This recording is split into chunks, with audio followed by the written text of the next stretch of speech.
सर्वात मोठी बातमी घडामोडी पाहण्यासाठी चॅनेल सबस्क्राईब करा। मुंबई महापालिकेच्या आरक्षणावरून मोठा वाद निर्माण झाला आहे।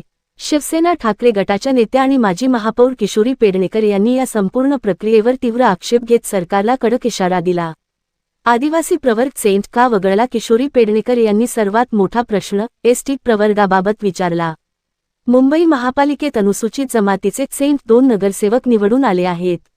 मग आरक्षणाची चिठ्ठी काढताना हा प्रवर्ग का वगळण्यात आला? महायुतीकडे या प्रवर्गाचे नगरसेवक नाहीत म्हणून हा जाणीवपूर्वक केलेला प्रकार आहे का, असा सवाल त्यांनी उपस्थित केला। जाणीवपूर्वक आदिवासी प्रवर्गाला वगळण्यात आले। अचानकपणे आदिवासी प्रवर्गासाठी किमान 3 जागांचा नियम केला असल्याचा आरोप किशोरी पेडणेकर यांनी केला। सत्ताधाऱ्यांना मिळालेल्या जागांच्या आधारेच लॉटरी काढण्यात आल्याचा आरोप पेडणेकर यांनी केला। मुंबईचे महापौरपद इतर मागास प्रवर्गासाठी ओबीसी का आरक्षित केले नाही, यावरही ठाकरे गटाने आक्षेप घेतला। लोकसंख्येच्या प्रमाणात आणि चक्राकार पद्धतीनुसार ओबीसींना संधी मिळायला हवी होती, असा दावा त्यांनी केला। महिला ओबीसींसाठी हे पद असायला हवे होते। मागील महापौर पद सर्वसाधारण ओपन गटासाठी होते, मग यंदाही ते तसेच का ठेवले नाही? रोटेशनच्या नावाखाली सोयीचे राजकारण केले जात आहे, असे पेडणेकर यावेळी म्हणाल्या। भाजप प्रतिनिधी आणि किशोरी पेडणेकर यांच्यात वादावादी झाली।